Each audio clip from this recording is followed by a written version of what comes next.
Exodus, Gods and Kings. It should have been called Exodus, Beards and Mullets.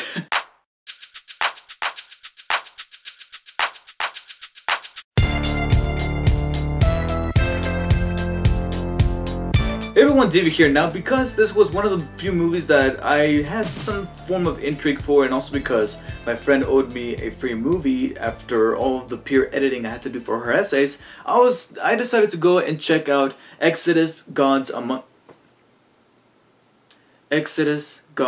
and Kings, which is the new Ridley Scott directed epic starring Christian Bale as Moses. And if you guys don't know what the story of Moses is by this point, come on, even if you have not read the Bible, you should have caught some form of interpretation, whether it be the Cecil B. DeMille and Charlton Heston version, the Ten Commandments, or some of the TV versions, or even the recent Bible series. I'm not 100% sure if it does. I haven't seen it, but I think it touches upon the story of Moses at some point. It is one of the crucial chapters in the whole Old Testament, so you should know by now. But in case you've been living under one of the rocks at the bottom of the Red Sea, the story of Moses follows this man who's chosen by God to lead the people of the Hebrew people out of the city of Egypt to escape the clutches of the ruthless Pharaoh, played here by Joel Edgerton, Ramses.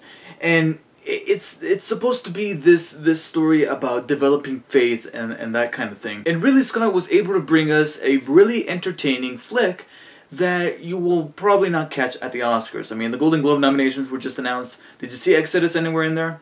Yeah, I didn't think so. I'm hoping I don't sound a little too prejudiced, but I'm nervous that age hasn't had a good effect on Ridley Scott's mind when it comes to directing his recent movies, because he hasn't had that big of a hit. From what I hear, his almost all of his recent movies from like 2005, 2007-ish to now have been either good or just plain meh. And I was hoping that Exodus would be his return to form, being that he was the one who did Gladiator. It was that sort of swords and sandals type of epic, and I was hoping that he would bring that style back. And for the most part, he did, because one of the things that Ridley Scott handles very well to this day is production value. This movie has production value up the...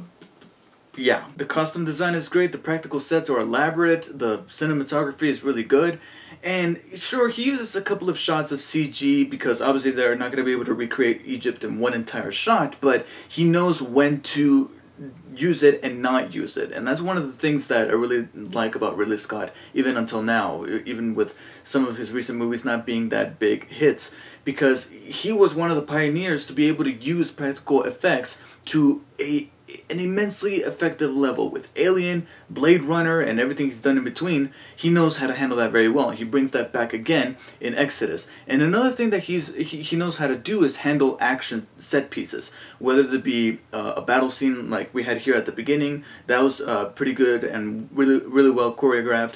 You also got a scene, a very tense chase scene that takes place during the parting of the Red Sea that you saw snippets of in the trailer. And I thought he handled the plagues really well. Not only do I like the concept of God laying a can of whoop-ass on Egypt in that particular segment of the Exodus chapter, but I think if you handle it very well, you can deliver a rather spectacle in that interpretation of the plagues. And I think that Ridley Scott handled that very well, especially how he managed to tie some of these plagues together. Like, there was a reasoning to why everything was happening, even if it had a godly mist about it. He also still knows how to bring out good performances out of his actors. Christian Bale is great as Moses. Joel Edgerton was good as Ramses for the most part. I say the most part because there were a couple of scenes where the character is essentially the villain of the story and he needed to be villainous, and I didn't feel like Edgerton really nailed it during those particular points. But then there were others where the character is supposed to feel sadness and tragic, or kind of spoiled like he is at the beginning because he doesn't have a clue of what he's doing as Pharaoh. And I think that's where Joel Edgerton really did shine. Now, despite bringing great performances out of his key actors, he sometimes, however, does not know how to utilize them very well. Like, sometimes he brings an actor into his movie and then the actor's completely underutilized. You got Ben Kingsley here, and he's hardly in the movie. And then one of the actors that I was looking forward to seeing in this movie, Jesse Pinkman himself, Aaron Paul, who's barely in the movie. I mean, what a waste of an actor, because I know for a fact he could have delivered a great performance. I really wanted to see him do something to break out of that Jesse Pinkman mold that he's going to be known by, but barely in the movie. And I was thinking to myself that he was gonna be this thing that they were holding back from the trailers, because you barely saw him in the trailers. You only see like 1 or 2 shots of him in the trailers. So I'm like, oh man, they're holding him back because he's gonna deliver this powerhouse performance. Oh, now I know why he was barely in the trailers, because he was barely in the movie. Now Ridley Scott, along with the writers, did something else that I knew was going to happen, being that this is a new interpretation of the Exodus chapter, because the Bible has to be one of the most adapted pieces of work in cinematic history. How many movies have been made out of the Bible, whether it be the story of Jesus or Moses or Abraham, any character from the Bible?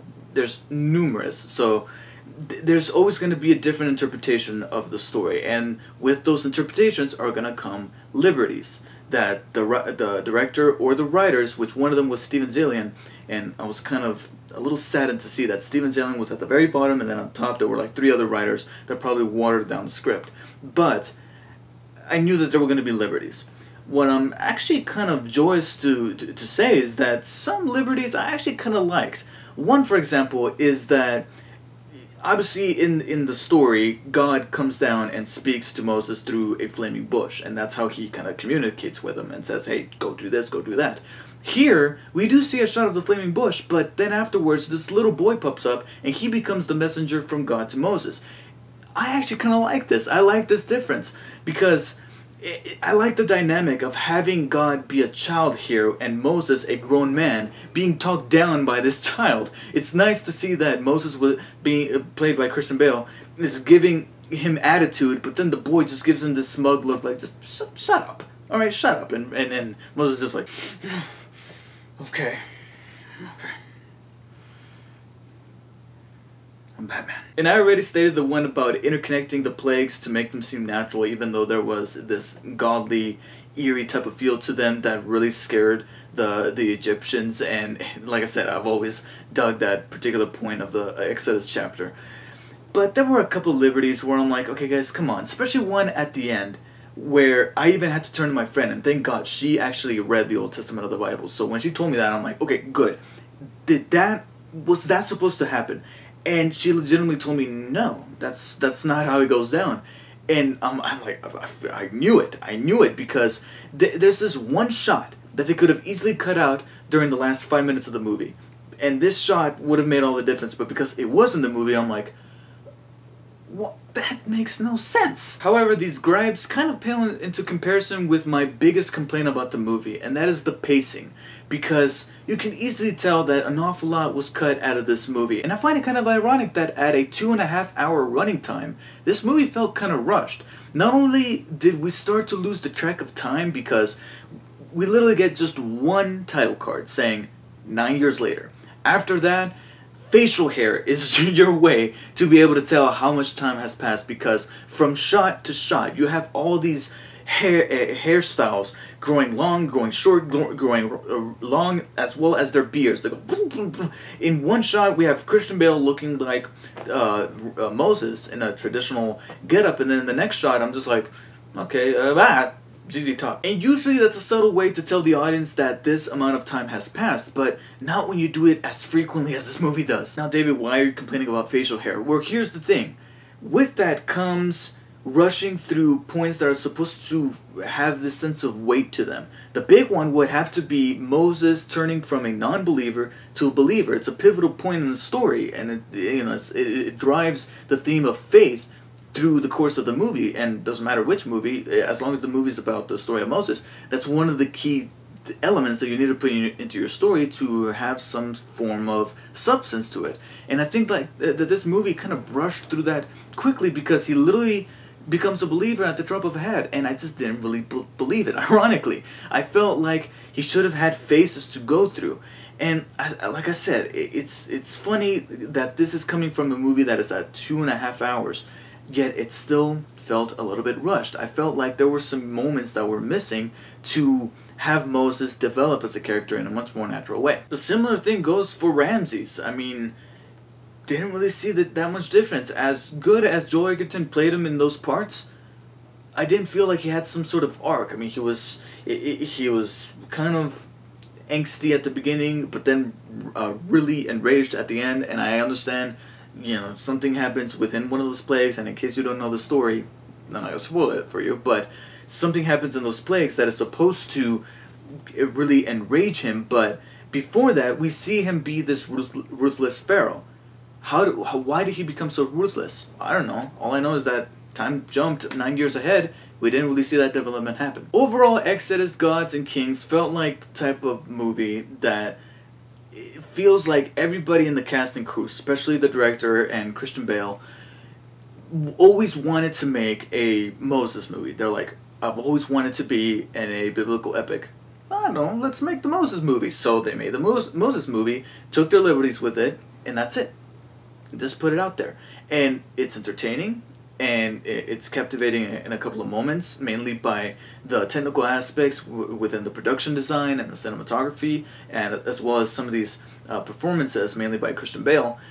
But it's not going to stick in your memory all that long, and like I said, you're definitely not going to see it in the Academy Awards. Maybe 1 or 2 for production design or costume design, but nothing else. So for that, I'm going to give Exodus, Gods, and Kings a high 7 out of 10. Mark my words, because of the fact that I felt like this movie was pretty rushed within its 2.5 hour running time, I'm very confident there's going to be a director's cut.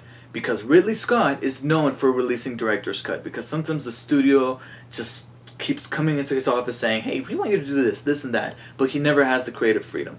And this is 20th Century Fox, so they're renowned for doing that. I mean, that's what they did with Fincher with Alien 3.